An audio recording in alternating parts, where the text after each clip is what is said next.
Thank you for listening to The Luminous Mind. Remember to subscribe to our free podcast so you won't miss any of our illuminating content. Here is episode 169. I do have a favorite quote, and it is by Jeffrey R. Holland, and he said, "Don't give up when the pressure mounts. Face your doubts. Master your fears." And this has reminded me to not give up, to keep going, and that I am strong enough to overcome obstacles in my life. And there is beauty in those obstacles.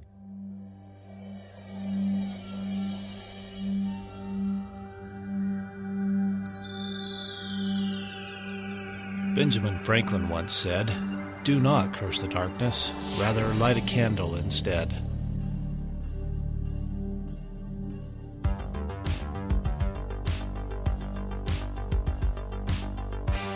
If you're ready to set your mind on fire, then prepare yourself for the Luminous Mind with your host, Rebecca Bowman.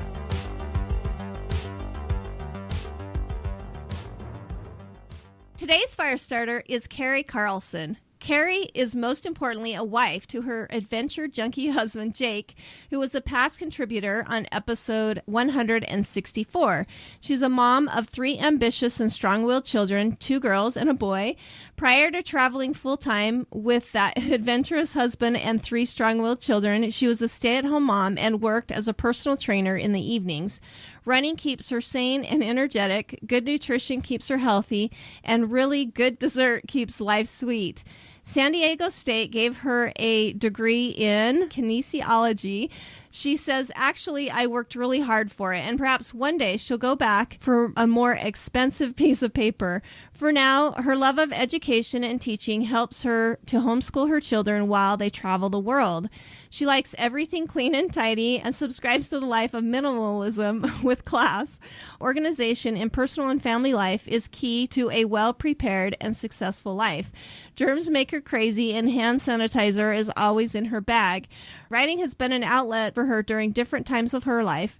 Right now, sharing with the world how traveling is transforming their family's life is incredibly exciting. Seeing beautiful destinations and accumulating incredible memories with her family is what makes her excited for each sunrise along with a morning run.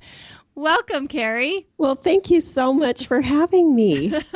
I'm super excited. We had so much fun talking with Jake, and I felt like we learned so much from him. I was so excited when you accepted the invitation to come on and tell us how you make this go. You know, it's exciting to hear how he creates income on the go, but it's going to be really fun to hear how you make everything else happen.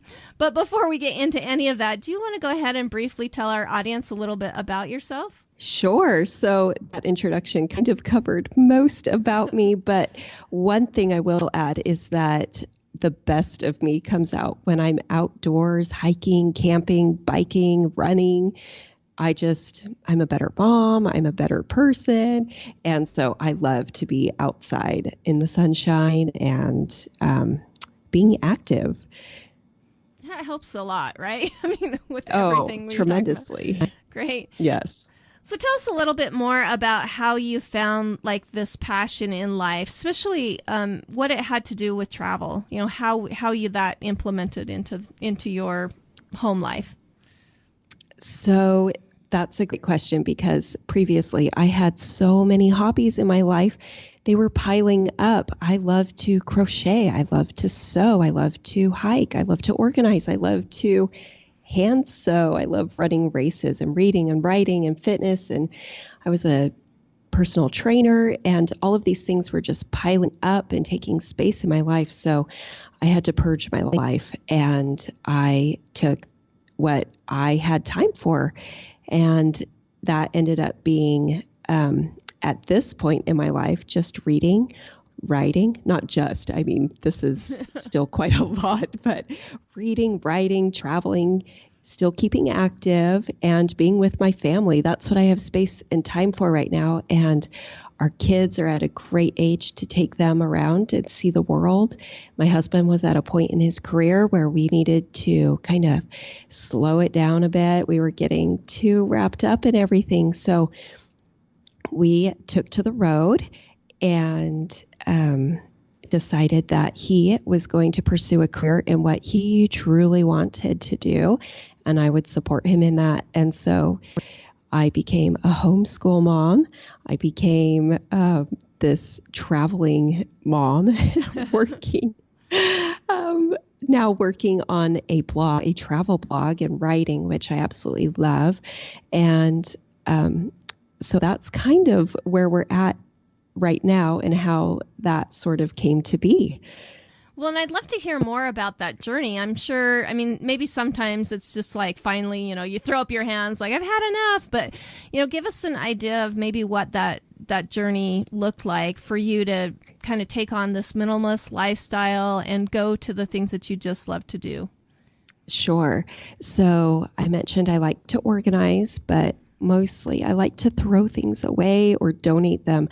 I like to purge my life and keep what is just absolutely important to me. And so in doing that, it was sort of easy to sell just about everything we own and decide to go on the road with just a carry-on suitcase and a backpack for each person for a whole year. So that part of my life was a little bit easier. Letting go of things is not so difficult for me.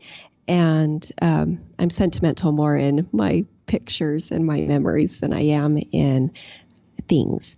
And so letting go of that stuff was easier.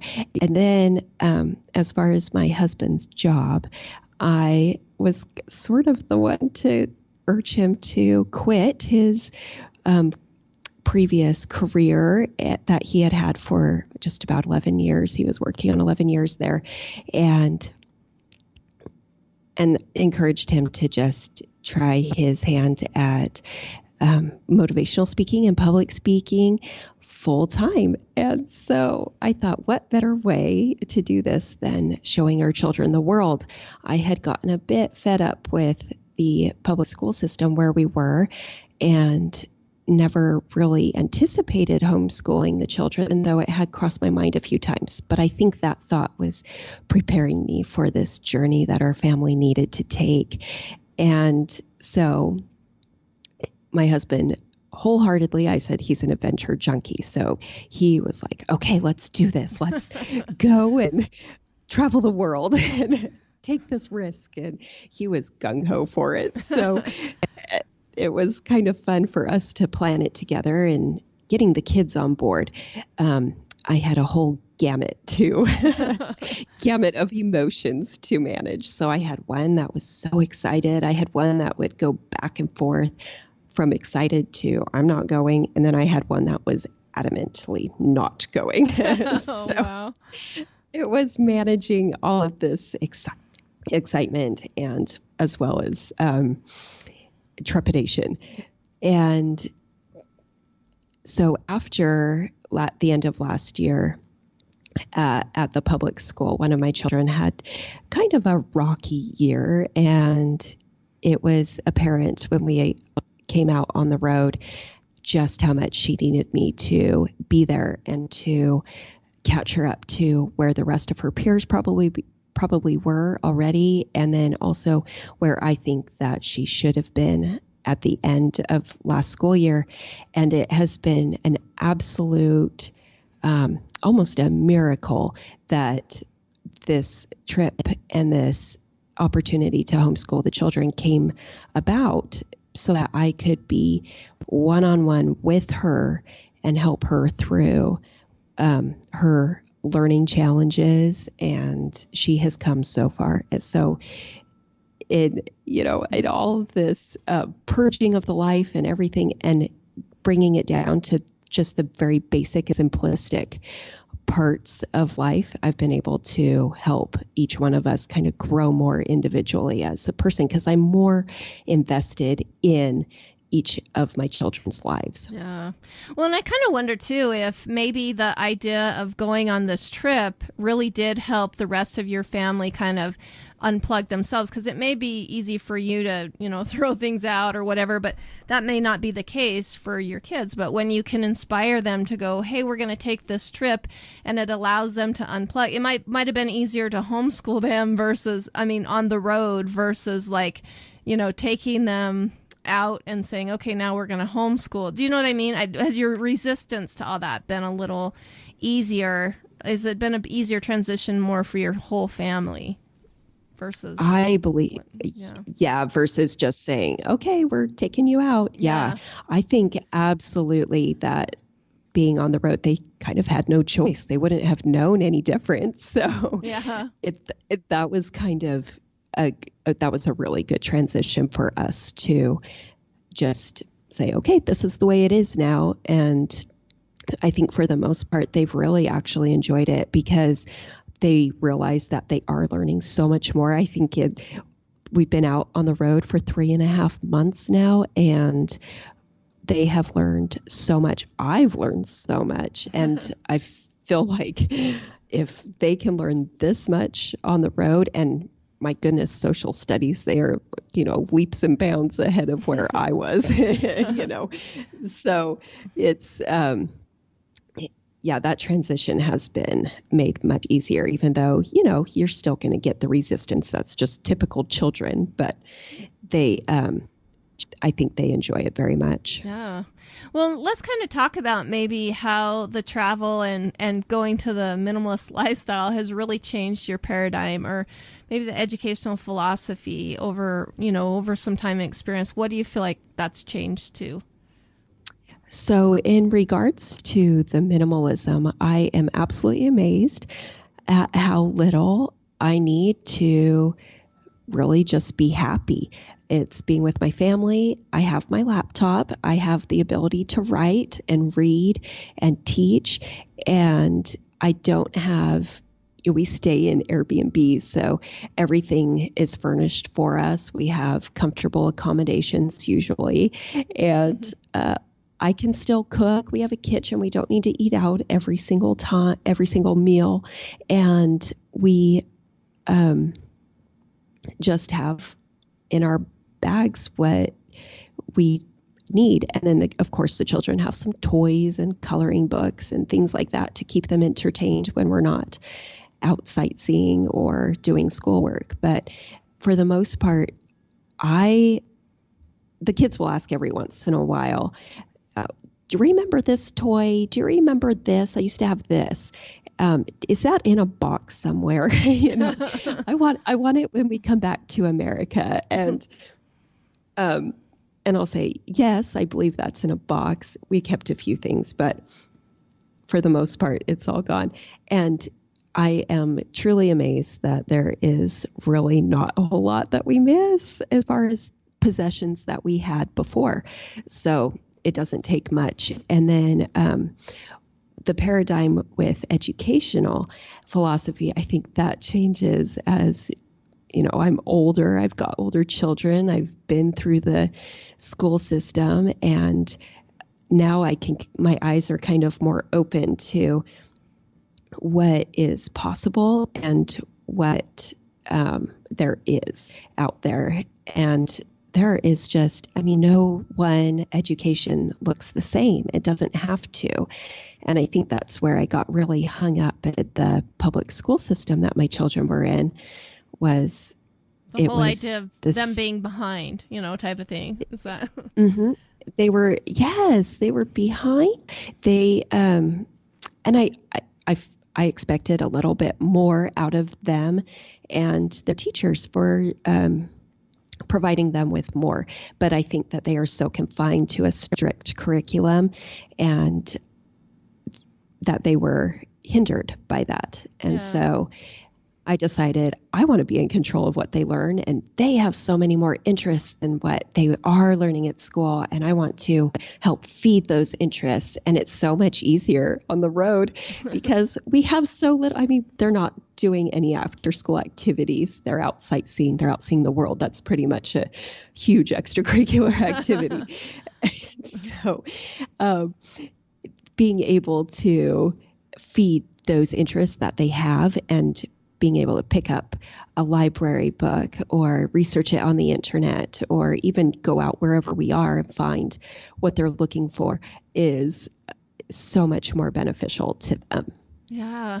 Well, and I kind of want to hear about how you're making, all of this homeschooling life work for your kids. And, you talk about having books and different things like that. But if you can only carry, a backpack and one night, what did you call it?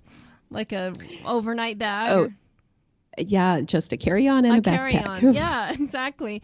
I mean, how are you finding the resources? I mean, I think that is one thing, like you said, that a lot of people don't realize that there's actually more out there than what we really consider. We kind of all think that it fits inside of a school building, but tell us kind of how you've made that happen with their education. So I would say that was probably one of the biggest puzzle pieces when we were planning this world travel adventure.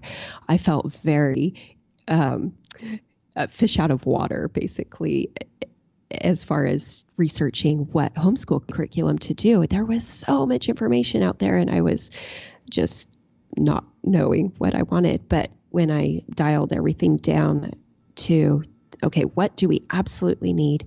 I needed something that I could carry on my Kindle and they could carry on their Kindles and stuff that they could do online, but not so much, because we have been in remote areas where the internet is incredibly unreliable. So we couldn't rely on that.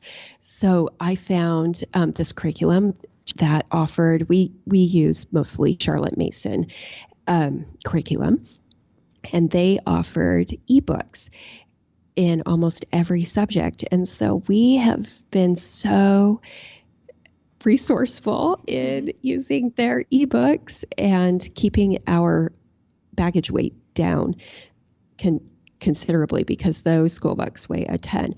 And even though there are curriculums out there that I would have rather used as, for the math, so especially, they didn't come in an ebook or an online form. So I wasn't able to use what I really wanted, but I found a great course online that fit with what I wanted them to learn, and that was the Finnish style of math learning. And we were able to find an online program that they can use. And so wherever we have internet, they can get on there, and their ebooks are I just write out a few things for them, or they read it right off the Kindles. And we do a lot of online library like Overdrive. And I found a great website too. I wish I could remember the name of it right now. Open Library has been great, where you don't even need a library card. And then, openlibrary.org, I believe, is what it is. And they've had tons of the books that we needed for history. It's been wonderful. Well, and let's talk about how you've been able to kind of incorporate the travel into, because you don't want to spend all your time just inside, in these remote areas, basically doing schoolwork. Tell us how you feel like you've been able to implement the travel for your children's educational, benefits. Sure. So we stay for 2 to 4 weeks in an area, which allows us time to take it slow in the mornings, just be able to get some schoolwork done. My husband will work, and then we'll head out in the afternoon for some sightseeing, either close by or maybe a short drive. And then other days, and that'll be probably the majority of the time, but then we'll take full days, maybe 2 days in a row, and we'll go out for full days and go a little bit further out and see everything that's out there to see. Museums, maybe a hike, maybe a waterfall. We've been to one of our favorite places, Myanmar, where we saw people cutting stone, wood carvings. I mean, just fantastic artisans in their very raw and primitive state that they are able to make gorgeous things. It's been amazing. So we will do that. We alternate going out and playing hard with working really hard. We really earn those times out. That's great. And we're not always in a large place. We're in, small accommodations. So we need to get outside and go explore anyway. Otherwise, we're going to get at each other. That can happen, especially when you're traveling and you're in a new place sometimes. So, oh yeah, that's great. So, tell me, how do you feel like let's talk about you personally? As the homeschooling mom, how do you feel like you keep yourself healthy? I mean, obviously, with your educational background, it's been pretty important to you. But, sometimes when you're traveling, it's really difficult to, eat healthy maybe, or get the exercise that you feel like, or even just time alone, or even time with your spouse, dating time, that you kind of have that time to reconnect. Talk about that, how you've been able to work that as parents and adults. Yes, good questions. Okay, let me see if I can remember the very first one. I get a like 5 questions. Okay, so as far as eating healthy, so we go out to we've been in Asia for 3.5 months, and we have been able to go to fresh markets, and we get a lot of our food from those markets. It's cheaper than the imported goods that we can find typically, but fresh markets are wonderful, and the food is incredibly fresh. We have to scrub it clean. It's just right out of the ground. So we do that, and we do cook a lot of our food at home. And even though most of it doesn't look like we used to eat because of just what's available, we still incorporate lots of fruits and vegetables into our diet. And of course, in Asia, we eat tons of rice still. But back home, I would eat brown rice. And here, they don't really have brown rice. It's all white rice. So that has changed. Yeah, it's very interesting. That has changed tremendously for us. The breakfasts are very different here, and so we've had to make things work. We eat a lot of eggs now, just out of necessity, and we eat mostly chicken. And we'd never ate a lot of red meat anyway before, but the beef here is so tough. It's like eating jerky, so we kind of avoid that. But the chicken is just so fresh. So I think the food here is fresher. So when we are eating, we are eating healthier. There's been a few countries where I've felt that it's not quite as healthy, but I think eating healthy has still been okay. It's not totally what I would like, but I think it's because I'm at this point in our travels, I'm so tired of Asian food. Just, a good hamburger would be wonderful every once in a while, but because I do like, I know, just every once in a while. But we are getting that fresh food that we do need to stay healthy, and we've had our share of sicknesses while we're out here, but for the most part, I think that we are able to incorporate those vitamins and nutrients that we need into our diet. And then, so that's just a really a point of consciousness for us. And then fitness, there are certain areas that I feel safe enough to go running or walking on my own. And some places we stay have gyms and walking paths.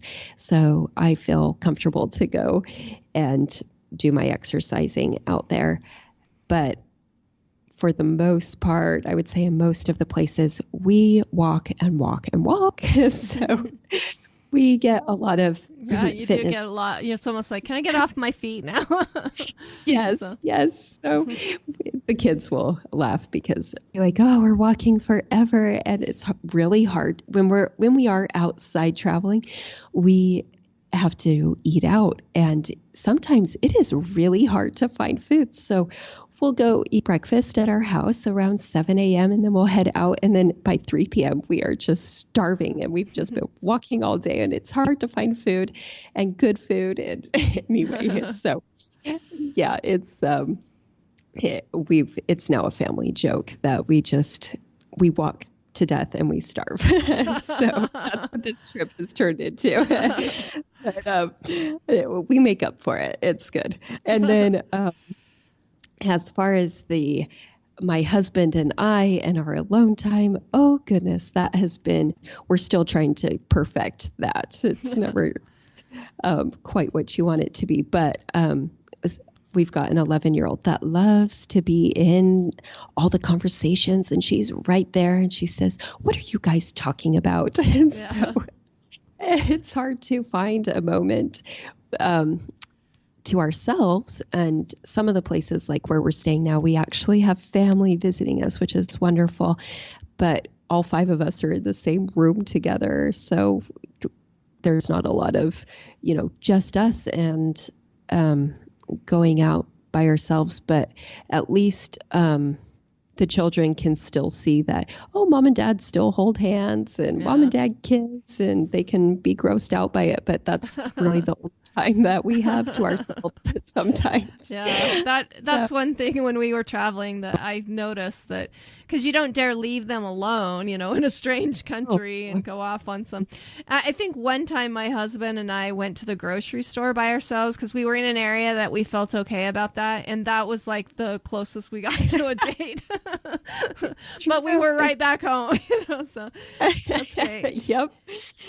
I think that's one of the things, at least lately, I've been longing for. Just a date out would be wonderful. So who knows? Maybe one day.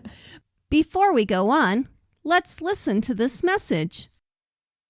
Recently, the Luminous Mind became an affiliate for Edgessense, which offers tremendous discounts on educational supplies.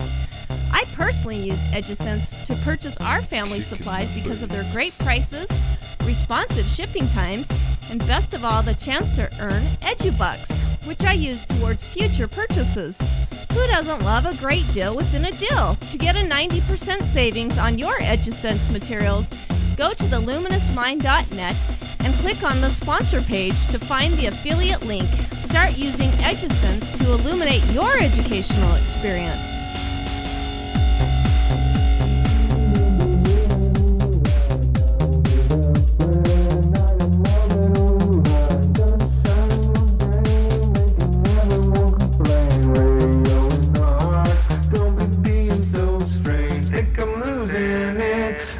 Welcome back to The Luminous Mind with Kari Carlson, helping to create a transformational life. How do you feel like, and even though you may not have some alone time, how do you feel like your family's benefited through this? We are definitely closer together. We rely on one another tremendously, and I think that's so important. We have children approaching, so the oldest is 11, and then we have an 8 and 5-year-old. And so the 11-year-old being in that preteen stage where she just needs to know that she can come to me for any questions she has, and really developing that parent-child trust has grown tremendously with this, because we've been in areas that I've always felt safe, but we are the only ones speaking English. They only can turn to us for help. And so they trust their parents to take care of them and to guide them, and to that we're going to keep them safe and we're going to get them healthy again when they are sick. And so I think that parent-child trust has grown tremendously, more so than in our previous family structure. Yeah, you have to really learn to rely on each other, because you don't have friends around or, other influences and it really does push that togetherness, kind of closer together. Or at least that relationship closer together is what I mean. But tell me, how do you feel like you get a chance to serve or help other people? This is probably kind of a weird question. But I had a friend that was really, I've done several, I love world schoolers because I think it's such an intriguing lifestyle. But she was saying that, well, how do you find opportunities to help or serve other people? Because, when you're in a community, you get to know somebody, and there just seems like there's a lot of ways that you can serve other people. How do you feel like you've kind of implemented that in your time in another, in all these other countries? I love this question because when we were planning this, I wanted to be able to serve others while we were abroad. And, the funny thing is, I feel like we have been served far more in just little tiny ways. I mean, strangers saying, do you know where you're going? Do you need help? Our house was broken into in one of the places we stayed and had some belongings taken, namely my husband's laptop, which housed his whole business.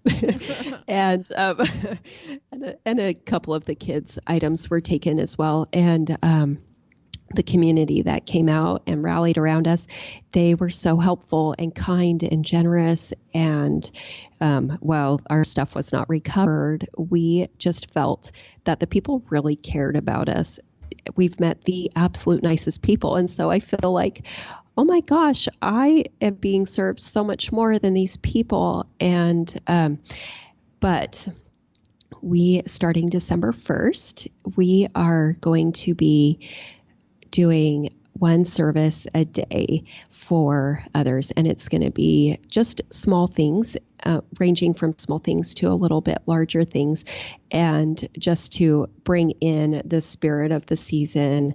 And because where we are now, we're in Phuket, Thailand right now, and the weather to us is not very seasonal. And so we are going to be serving others. We're going to be donating some clothes. We are switching out our flip-flops and swimsuits for winter coats pretty soon here. So we will be donating our clothes to people in the Philippines, where we will be before we head off to colder weather. And we will be, one of the things that I really want to do is donate school supplies to children who need them. There are some areas where the children can only go to school if they have supplies, and they have to buy their paper and their pencils. And if they don't have that stuff, they have to stay home. And so that's one of the things that I want to do for the children over here as well, and show my children. I think my children have seen how much they do have compared to what we have seen other children have, and their gratitude has grown immensely. So, but I hope to bring that more to their consciousness and sight, so that they are fully aware of how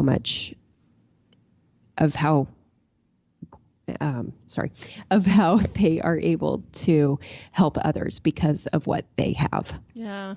Well, and I think too, maybe you're not necessarily able to go out and, do all these huge service projects, but I think the idea that you are changing your own, I'm not saying that you guys necessarily have prejudice, but I think all of us do, sometimes even feeling safe, feeling like, oh, I'm not in America, so I'm not safe.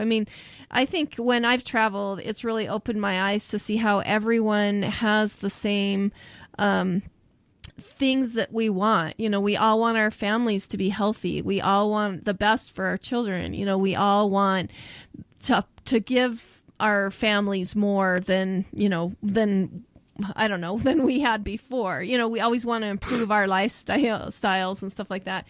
And that was really apparent when you're traveling, and it really helps to change your perceptions. I think that, does that make sense? How do you feel Absolutely. about that? Yeah. Absolutely. We've been in areas of the Philippines. We've been areas of, we've definitely seen both. We've been in areas of the Philippines and Myanmar, where the children, they just live very primitively. And then we've been in other areas where we live in a high-rise building, and the children are, in a more affluent area. And the basic things that it comes down to is happiness and people being content with what they have and what they know. And it has been absolutely inspiring to myself especially, but I think to the children as well, to see you don't need all of this stuff to be happy. It's not the stuff that brings you happy. You know, you have your health, you have your family, and some of these children out here, they don't have their health, and the healthcare is not what we are accustomed to. So they see that even though they live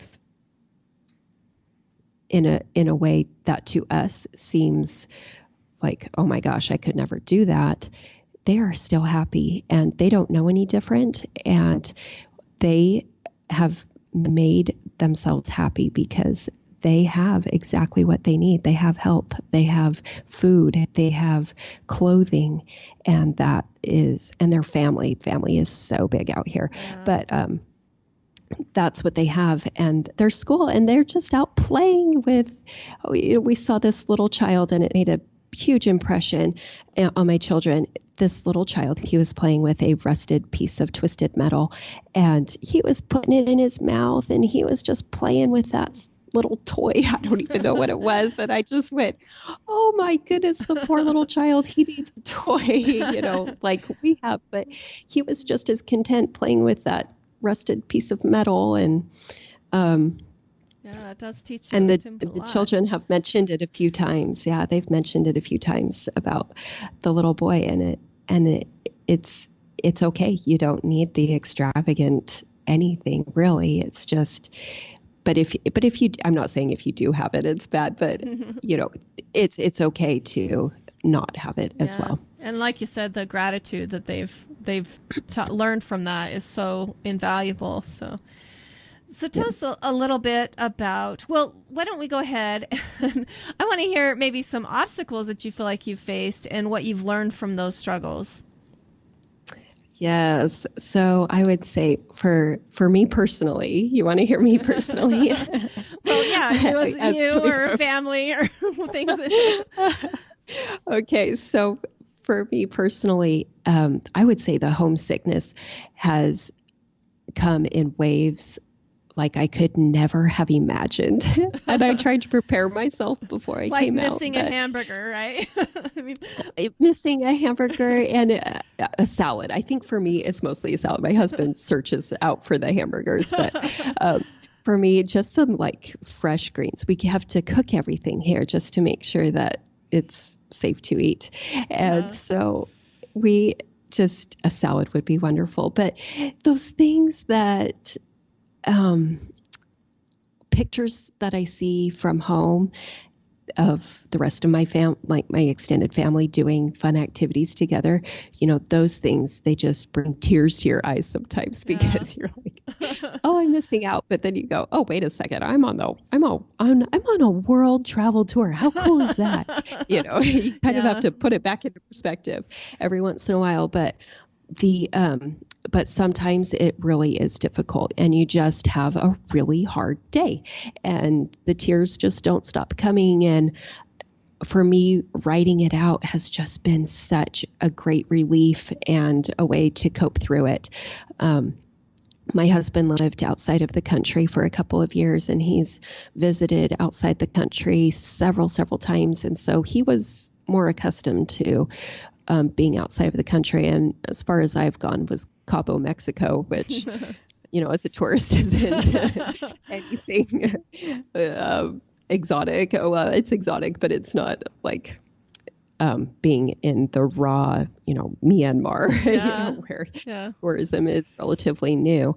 And so there are definitely times when you really have to dig deep and get down and say, okay, you've got to pull it together. So I think the homesickness for me has come off and on, and the writing has really helped pull me out of it and helping me to express my feelings in a way that I understand them, even though nobody else does, because it does get a little bit lonely out here. Yeah. I've got, there's not a lot of people I can communicate with. So emails are really good to communicate with other people, but that I have met along the way. And then also one of the biggest struggles we had, as I mentioned previously, was getting our house broken into while we were asleep, and then to explaining replace that type of stuff, right? Isn't the easiest? yes, that was a project in itself. And my husband had done all this work, and the internet where we were was horrid, actually. And so we weren't able to back anything up, and it was gone. It was lost. And it was just a painful experience to go through. But then also explaining to the children, they slept for quite a while after my husband and I had realized that the house had been broken into. And so to explain to them what happened, and then to work through those fears afterwards. Yeah. And there's still some fears lingering, but for the most part, we're better now. But just explaining to them, okay, somebody came into the house, and we were here, Yeah. and they took our stuff, and that's a very violating feeling. Yeah. And I think that was actually one of my very worst fears in life, was that exact scenario happening. I only imagined it happening at home in the United States and not in a foreign country. So for it to happen in a foreign country and deal with the police in a foreign country, I mean, wow, we got this great education in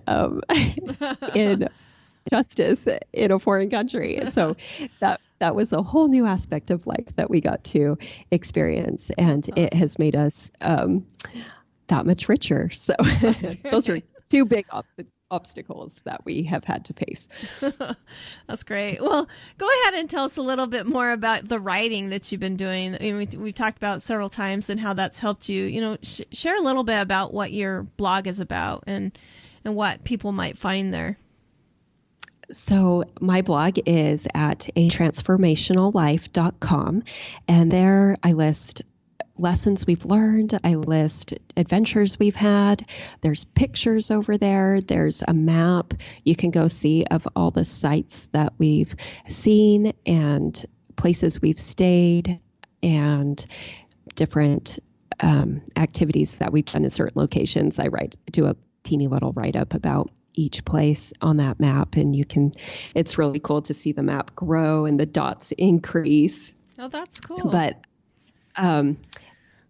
mostly over there, I explain the writing for me has been an outlet where I can record my journal. Oh yes, over there you can see my journal as well. Excerpts of my journal that I'd put out there. Just the feelings that you can go through when you're on the road and with a family, and it's not just a vacation. This is the way we are actually living at the moment. This is life, yeah. So yes, this is life right now. And so I hope that over at the website, it inspires people to at least travel the world a little bit. And even though it doesn't have to be a year long, or who knows what this is going to turn into, maybe it'll be a few more years. But the stories I want people to learn from them is you can take something as simple as, we went to a silk factory and I looked at these green worms and I thought, oh, how uninteresting are these green worms? And normally you would just pass on by. But while I was standing there looking at that worm, I thought, and then the beautiful silk that came from it and the products that came from it, I thought, oh my goodness, that is how our lives are. We might feel like we're just this worm, and yet we can make something so beautiful out of our lives, and it's all going to look so different, just like all the different products you can put the silk from that one worm. And so over on the blog, I hope that people can realize that they can transform their life and go out in the world, even the world around where you live, and see what lessons you can find. And so that's what writing has done for me, is really helped me to open my eyes and think outside of what I am seeing and how I can apply it to my life. Oh, that's awesome. So it kind of, like you said, it helps you to be able to recognize, it's almost somewhat like a gratitude journal in a way. Is that correct? Absolutely. Yeah. Awesome. Yes. Great. Well, tell us maybe books that you've read that were really influential of your life. We talked about kind of going through minimalism, and I'm sure there's some books along the way that maybe you read that was pretty influential. Yes. One of my favorites is The Power of Less. And I wish I could remember the name of the author, but The Power of Less, that was probably one of my first books that I actually read on minimalism, rather than just saying, okay, this is what I want to do. And then the other one is, oh my goodness, give me one second. Essentialism by Greg McKeown. Oh yeah, I loved that book. Oh, isn't that just a wonderful book? Really is.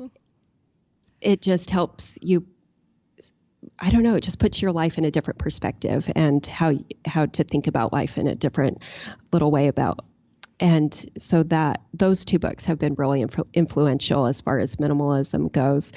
And I'm kind of looking for the essential things, right? I mean, that's kind of what you've got to decide in your life is really what's important to you. I think, a lot of people might look at what you're doing as this extravagant vacation, but in reality, you had to go through some sort of process to go, well, this is really what I want. I want the experience more so than, whatever the house you live in or the stuff that you own, correct?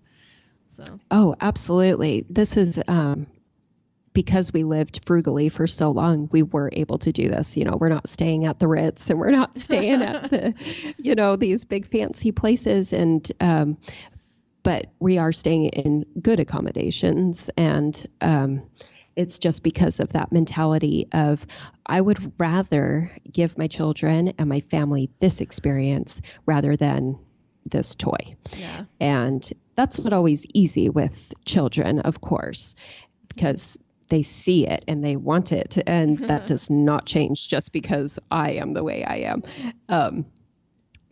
But I think that they've come to realize that they don't need as much as they thought they did. But of course, they still have their things that they love and they want. But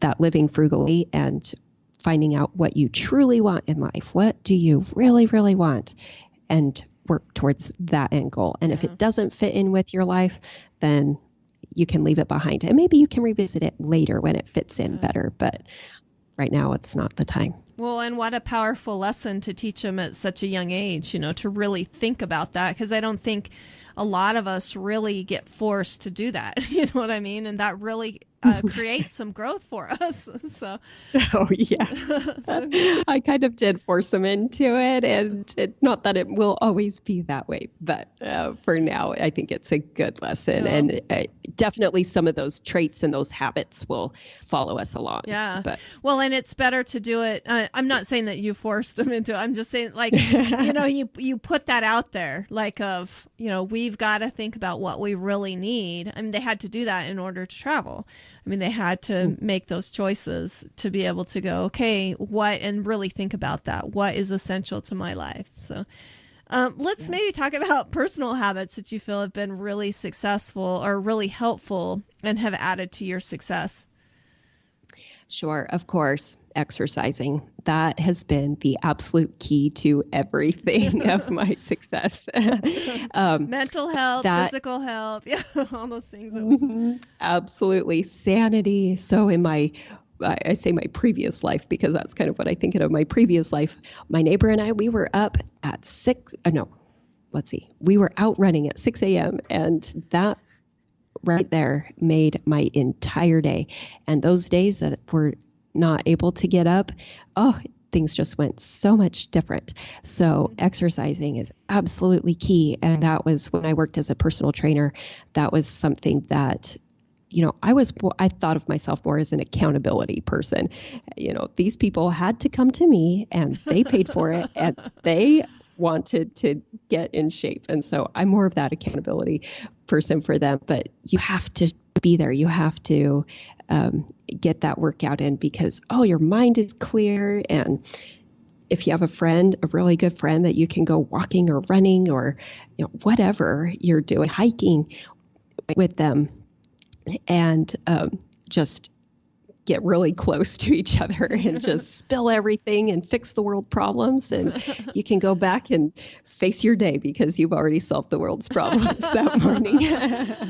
That's true. It is. And then the other key too is getting enough sleep because we all need as much sleep as we need, having that clear mind and being able to work fully present with not thinking of, I can't keep my eyes open. My eyes are tired.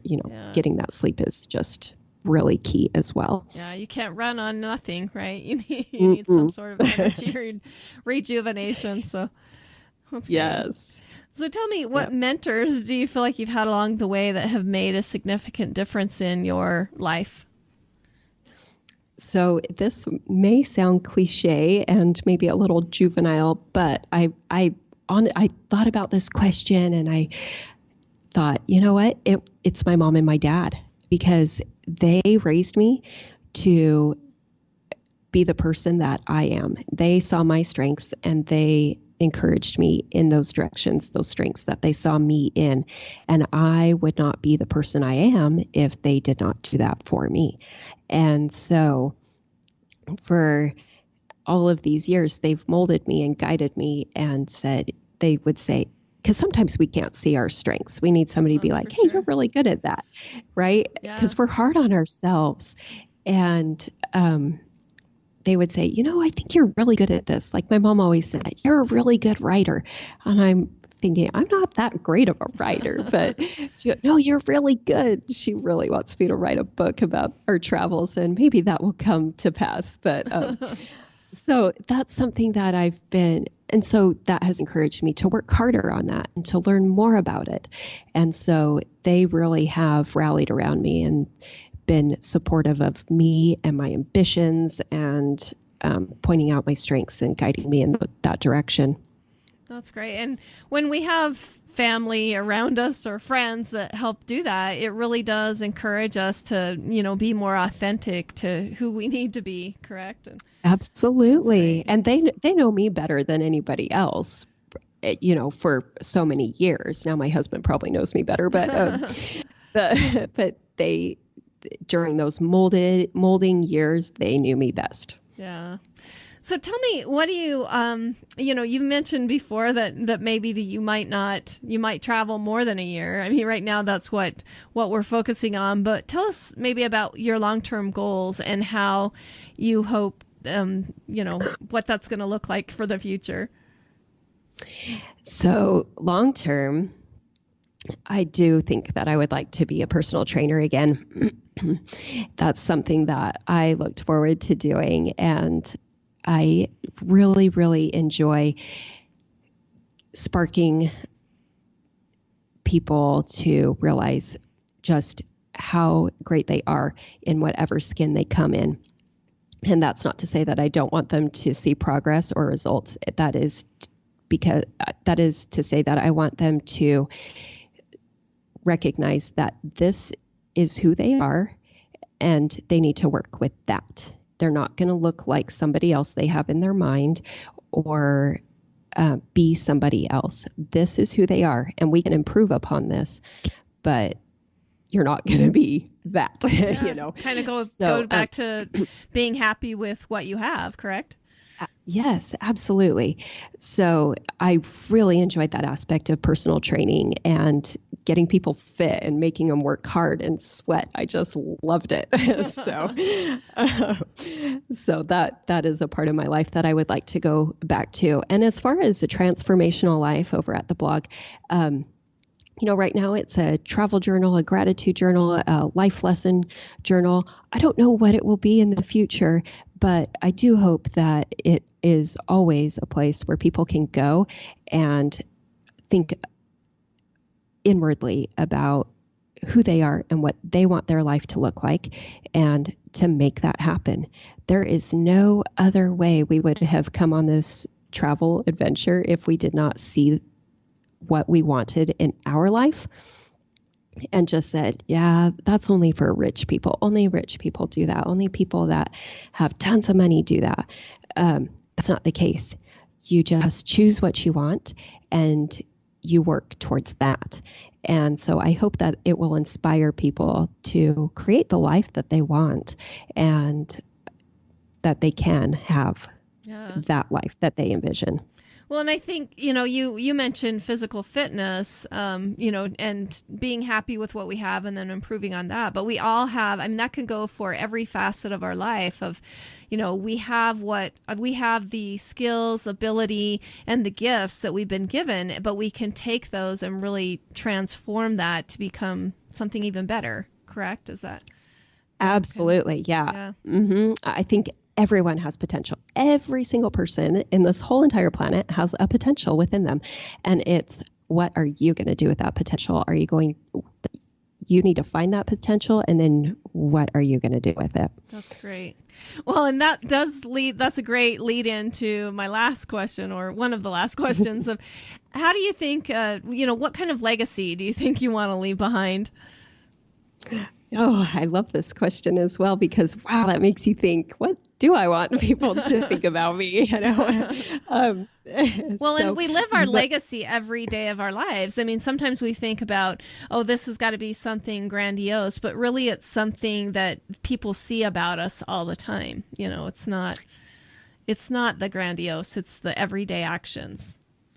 Absolutely, 100%. And that is why I hope my legacy is that I loved my family and that I cared about what individuals they grew up to be. And I want others to know that I loved my life and that I lived it well to the best of my ability and my knowledge. And ultimately, to know that the way I lived my life influenced others to be good, kind, empathetic, serving, and conscious of the way they treated their body, both physically and mentally. That would be a great legacy to me. That'd be awesome. Well, great. And before we say goodbye, do you have any maybe final parting words for our listeners, or a favorite quote that you'd like to share? And then please give us your contact information, how we can get in touch with you. Sure. Okay, so I do have a favorite quote, and it is by Jeffrey R. Holland, and he said, "Don't give up when the pressure mounts. Face your doubts, master your fears." And this has reminded me to not give up, to keep going, and that I am strong enough to overcome obstacles in my life. And there is beauty in those obstacles. So that is one of my very favorites. That's great. And then your contact information? Sure. So you can find my blog at www.atransformationallife.com. And I am on Instagram, my absolute favorite way to share our travels. And that is at Kari Carlson 10. And that's Kari Carlson with an O and the number 10. And then on Facebook, we have a Facebook community page, and that's at A Transformational Life. Those are the three good ways to contact me. And I believe you'll put my email address as well on your show notes page. Yes, exactly. So I would just want to reiterate Kari's contact information again is a transformationallife.com. She has a Facebook page, Instagram, all those things, but we will be sure to link all that information that we've discussed today on our website as well. So thank you so much, Kari. I really appreciate you coming on and joining us and helping to light our minds on fire. Well, thank you so much for having me. It's been a pleasure, and it's been so fun to talk with you. Thank you for listening to The Luminous Mind. To learn more about Kari Carlson, go to our show notes at theluminousmind.net. Be sure to become a subscriber to our free email list and get our new monthly newsletter. Then check out the Services tab to see how we can continue to assist you, our fire starters. Also, to help us continue production of illuminating content, go to the Sponsor tab at theluminousmind.net for more information on sponsorship and affiliate programs. Like us on Facebook, follow us on Twitter, Google+, Pinterest, and now Instagram. Get our free audio content by subscribing on YouTube, iTunes, and Stitcher.